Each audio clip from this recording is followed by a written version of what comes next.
Yo, what's going on, guys? It's Houston Sports Talk back in the video today, and today the Houston Astros beat the Toronto Blue Jays. It's 8-0 final score. Sorry for the overexcitement. So excited that the Astros get a win. Well, not their first win, of course, but get a win after last night's terrible performance. Should have been a sweep. This should have been a perfectly clean sweep for the Astros to improve to 3-4. But obviously, we all know about last night's collapse. And I got three words to say. Three very important words to say. Yordan is back. 4 for 5 for Yordan today. 2 home runs, 3 RBIs. He scored 2 runs. And I also want to say that before this game started, his batting average was, I think his batting average was down to 125. I know that's not great at all, but his batting average with tonight's game, 4 for 5 hit, 4 for 5 day for Yordan with 2 home runs, goes all the way up to 241. So what a crazy day for Yordan Alverez. What a crazy day for this lineup. And apparently for the Houston Astros, if they're going to win, they have to get a shutout. It doesn't have to be a no-hitter. Well, this was nearly a no-hitter, actually, for the Astros. Only 1 hit for the Blue Jays. This would have been a combined no-hitter for the Astros if it wasn't for an early hit for the Blue Jays. There was a Dalton Varsho double to left in the second inning. The Astros would have had their second no-hitter of this series if it wasn't for that Dalton Varsho double, and it would have not been a no-hitter for just the starting pitcher Christian Javier. You would have seen multiple guys awarded for that no-hitter if that double doesn't happen. Christian Javier, Seth Martinez, Rafael Montero, Tyler Scott, and Dylan Coleman were the pitchers for the Houston Astros tonight. So, even though they didn't get that combined no-hitter, just 1 hit, still the Astros pitching today, 9 innings of baseball, only giving up 1 hit. Now the walks was kind of rough. They did get 7 walks, gave up 7 walks. Javi gave up 5. You saw Montero and Coleman get 1 each, so that's 2. And this was still a great game, but apparently if the Astros want to win, they have to get a shutout. And if it's not a no-hitter, it has to be a near no-hitter for the Astros. They get the win 8-0. Christian Javier, excellent performance. Two outings now of shutout baseball. He is now pitching 11 innings of shutout baseball. 5 innings, giving up 1 hit, 0 run, 3 strikeouts, 5 walks. So 8-0 final score, 15 hits for the Astros, 1 for the Blue Jays, 0 errors in the ballgame. Loss goes to Chris Bassitt. He's 0-2 on the year.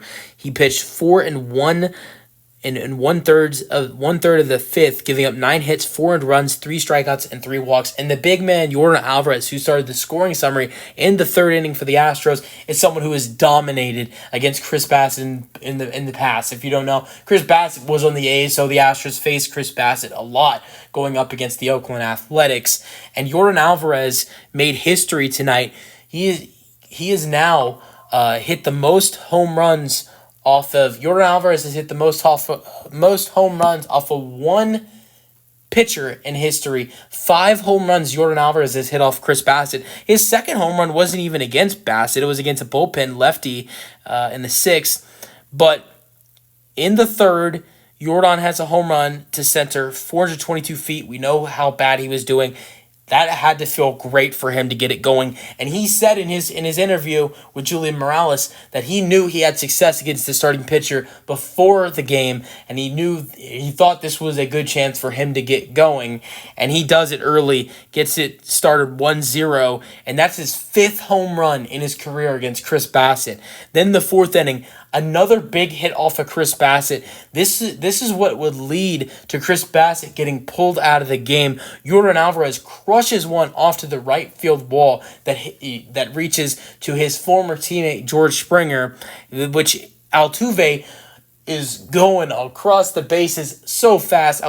We talk about how Yordan's back and he's smacking the ball. How about Altuve putting some speed on it today? So Altuve scores. It's 2-0. Then the 5th inning, the Astros have a pair of RBI singles. Chas McCormick gets it done in the 5th, 3-0. In the 5th, Jeremy Pena hits a single to left. It's 4-0. Those were big hits for the Astros to blow open the lead for the Astros. Then the 6th inning, Yordan does it again. Homers to center. This one is just crushed. The first one was for Yordan, of course, but this one was different. 444 feet. It's 5-0. 7th inning, Jeremy Pena blasts one in the 7th. Home run to center. 407 feet. McCormick scored 7-0. Jeremy in this series had 2 home runs. We saw Jeremy Pena, have 300, 400 plate appearances without a home run. He went from July 5th up until Monday without hitting any home runs. Now in this series, in 3 games, he hit 2. I think it's safe to say that Jeremy Pena is back. How he has switched his swing, I think, has really helped him, and he went on to have a 2-for-4 day with 3 RBIs. Jeremy Pena is playing great baseball right now for the Astros to start off the season. And then Altuve in the 7th inning, the same inning, hits a home run to left, 390 feet. It's 8-0. I'm not just happy that the Astros got this win. These Astros, I'm not gonna hide away from it. These Astros, they won me some money tonight. I felt good about the Astros going into this game. So, I know there's, people tell you never bet on your own team, but I was feeling good in Yordan tonight. I took Yordan to hit not just a home run in this game, but a double as well. I took Jeremy to hit over 1.5 hits, and I took Bregman over to get 1.5 total bases, which he hit a double in this game. So, yeah.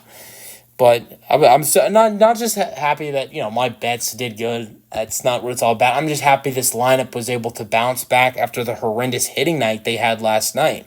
It wasn't a horrendous hitting night because they were able to hit the ball. They just weren't able to, put runners in. And that's something we have seen throughout the whole season so far, is the Astros struggling when runners in, when we see runners in scoring position.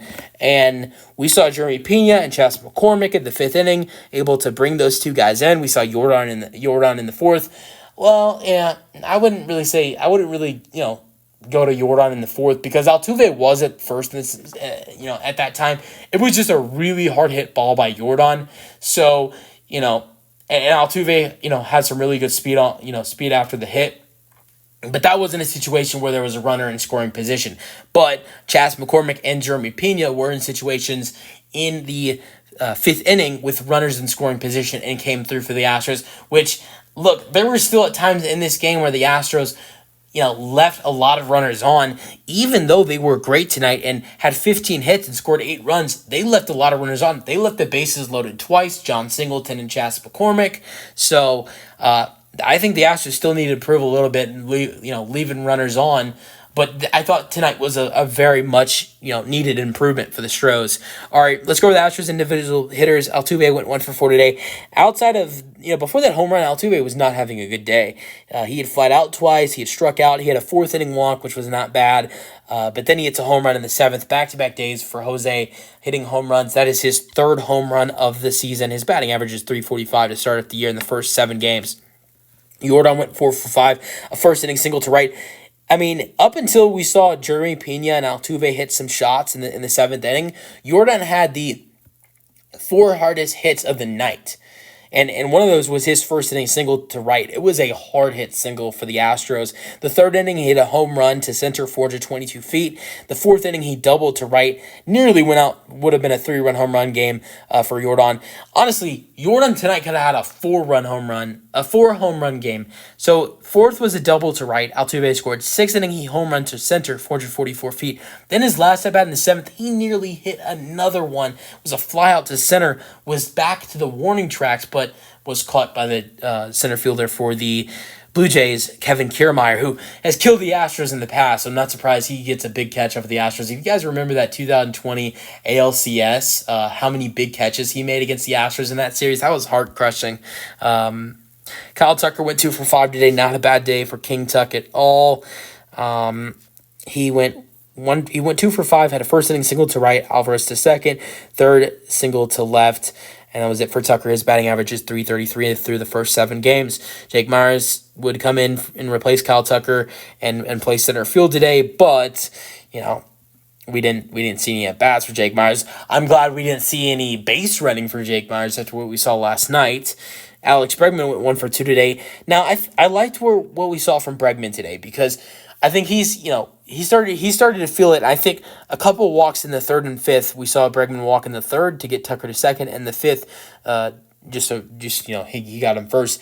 I think that built some confidence to get his first extra base hit of the season. We saw Bregman get a sixth inning double to left in the sixth, and I think that's his last three at bats of the game. The first one was rough, popping out to first, but then his last two walks and a double. I think it's some really good confidence for Breggy going into the Texas series and having the day off tomorrow. So I'm thinking Breggy's gonna have a big series against Texas in Arlington. So Greg Kessinger would end up replacing him in the eighth and struck out swinging. It's his second at bat of the season. Yanner Diaz went 2 for 5 today, single to left to get the bases loaded in the first. That's the first time the Astros left the bases loaded in this game. And then his second hit was a fifth inning single to center, Bregman to third. He got all the way to third after he got that walk. Great base running there by Bregman. That's another confidence booster for Breggy. And then John Singleton. Can someone explain to me why he's in the lineup 1 for 5? I get Jose Abreu struggling, but there are other options at first base. Look, I know people might not consider this and might not like this. I like seeing Yanner Diaz at catcher, but there is a way for the Astros if Singleton and Abreu keep struggling at this rate. There is a way for the Astros to have both of those guys in the lineup, and that's by putting Yanner Diaz at first base, which we've seen him play. Not a lot in the past, but we've seen him play decently amount, and then put Victor Cartini at catcher, or you can put Victor Cartini at first base because he can play first base as well. He hasn't hit bad at all for the Astros this year and limited at bat. So that's if you ever want to get away from Abreu and Singleton, you don't have to have both of those. You don't have to have one of those guys in the lineup. His only hit of the day was an infield single in third. If you're wondering how the hell did Singleton with his speed get to first base on an infield single? It was the defense. It was I don't remember who made the bad play that led to Singleton reaching, which ultimately led to the bases loaded, which then led to Chas McCormick leaving the bases loaded, and that was in the third. But so that was Singleton's only hit of the day.